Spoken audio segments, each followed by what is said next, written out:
생물이나 언어나 살아남기 위해서는 변할 수밖에 없습니다. 언어를 변화시키는 세 가지 엔진을 알아볼까요? 첫 번째 엔진은 사회적 적응입니다. 새로운 물건, 새로운 생각이 등장하면 기존의 단어로는 설명이 어려워지죠. 이때 우리는 신조어를 만들어내거나 기존 단어의 의미를 확장합니다. 스마트폰이 나왔을 때 앱 같은 표현을 만들지 않았다면 우리는 소통에 답답함을 느꼈을 겁니다. 그래서 윌리엄 라버프는 언어는 사회적 계급과 환경 속에서 끊임없이 출렁인다 라고 말했죠. 두 번째 엔진은 언어의 경제성입니다. 인간은 최소한의 노력으로 최대한의 의미를 전달하고 싶어 하죠. 레버러토리가 랩이 된 건 게을러서가 아니라 최적화된 겁니다.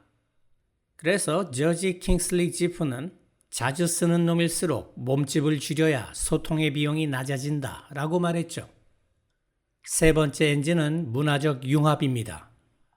다른 문화권과 교류하면 쓸만한 단어들이 슬그머니 넘어오죠. 이것은 언어에 다양성을 더해줍니다. 예를 들어 신발 재질인 고무는 프랑스어 곰에서 유래했죠. 그래서 우리엘 와인라이히는 언어가 만나는 곳에서 변화의 불꽃이 튄다 라고 말했습니다. 결국 변하지 않는 언어는 죽은 언어라고 말할 수 있죠. 라틴어가 왜 사라졌을까요? 더 이상 변하지 않았기 때문입니다. 오늘날 우리가 쓰는 변화된 말은 사실 우리 사회가 그만큼 역동적이며 우리의 뇌가 효율적으로 작동하고 있다는 증거죠. 여러분은 예제를 미리 풀고 난 뒤에 강의를 들어야 독해력을 키울 수 있습니다. 첫 문장을 볼까요? 시간을 15초 드릴 테니 이 글의 핵심어와 주제, 뒤에 나올 내용을 짐작하여 간단하게 메모하세요.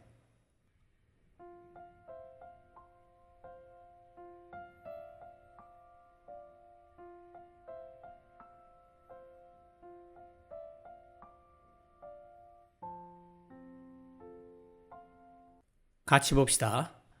모든 살아있는 언어는 의문의 변화라는 특징을 갖는다. 발생해왔고 앞으로도 발생할 의문의 변화라는 역사의 과정 안에서. 핵심어는 Sound Changes. 주제는 의문 변화는 살아있는 언어의 특징이다 정도 될 것 같습니다.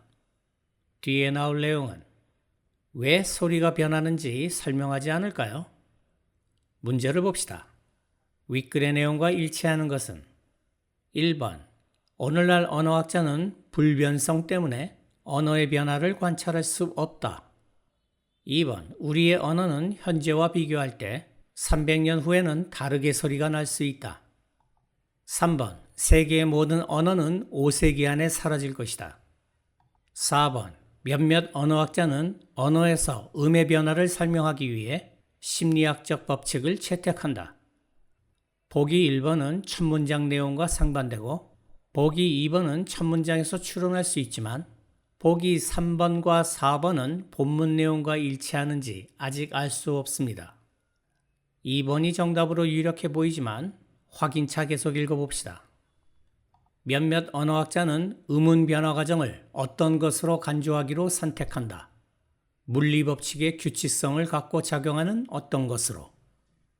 여기서 물리법칙이란 인과관계가 분명한 과학적 법칙을 뜻합니다. 청년 문법 학파의 주장과 정확하게 일치하는 내용이네요. 이들은 19세기 후반 독일을 중심으로 활동하며 소리의 변화에서 자연과학처럼 절대적 법칙을 찾으려 했던 학자들입니다. 의문법칙이란 언어학자 아우구스트 레스킨이 고안해낸 용어다. 언어의 이런 구조적 변화에서 가정된 절대적 규칙성을 묘사하기 위하여. 규칙성은 청년 문법 학파의 상징과도 같은 단어입니다. 레스킨은 의문법칙에는 예외가 없다라는 폭탄 선언으로 근대 언어학의 물줄기를 바꾼 학자죠. 그는 청년 문법 학파의 리더였으며 그의 가장 큰 업적은 의문법칙이라는 개념을 정립한 겁니다. 의문법칙이란 용어는 의미한다. 어느 주어진 지역에서 주어진 시기에 만약 소리가 변한다면 그 변화는 보편적이며 예외가 없다는 것을. 음운법칙의 정의를 내리고 있네요. 보편성과 예외 없음이 청년 문법 학파의 신조입니다. 이 법칙은 이런 영향을 받아서 생긴 수정에 따라 경직성의 일정 부분을 상실한다. 만약 분명한 예외들이 발견된다면 그것들은 외부적 요인 때문이다. 학술적 영향, 외국어나 방언의 차용, 혹은 유추 같은 외부적 요인 때문이다. 경직성을 상실한다라는 말은 절대적이었던 법칙에 예외가 생기기 시작한다라는 뜻입니다. 전체적으로 봤을 때 레스킨이 주장하는 음운법칙이란 무엇인지 정의 내리는 글이군요. 다시 핵심어는 Sound Law. 주제는 레스킨의 음운법칙이란 무엇인가? 문제를 봅시다. 보기 1번은 첫 문장 내용과 상반되며 보기 2번은 본문에서 추론할 수 있습니다. 보기 3번은 본문에 근거가 없고 보기 4번은 심리학적 법칙을 물리법칙으로 바꿔야 합니다. 정답은 2번이 맞네요. 사과가 나무에서 떨어지는 것은 만류인력의 법칙 때문입니다. 언어에서 일어나는 소리의 변화도 이처럼 절대적인 법칙에 지배받는다고 주장하는 학자가 있죠. 청년 문법 학파의 기수 아우구스트 레스킨이 대표적입니다. 그는 언어 변화에 예외란 없다. 만약 예외가 있다면 그건 우리가 아직 다른 법칙을 찾지 못했기 때문이다 라고 주장합니다.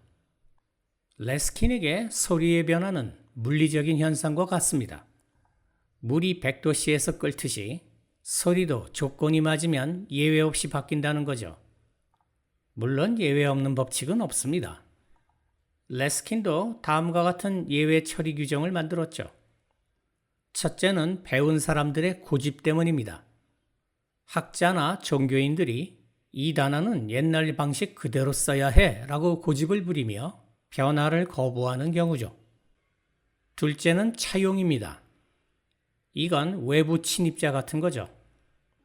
외국어나 다른 방언에서 방금 넘어온 단어는 아직 법칙을 따르지 않을 수도 있습니다. 셋째는 유추입니다. 우리의 뇌가 이 단어랑 저 단어랑 비슷하게 생겼네.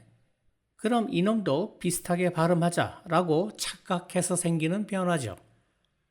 레스킨과 청년 문법 학파가 남긴 가장 큰 유산은 언어를 과학의 영역으로 끌어올린 겁니다. 언어는 무작위로 변하는 게 아니라 철저한 구조적 논리 속에서 움직인다라는 그들의 믿음은 오늘날 우리가 언어를 공부하는 이유이기도 합니다.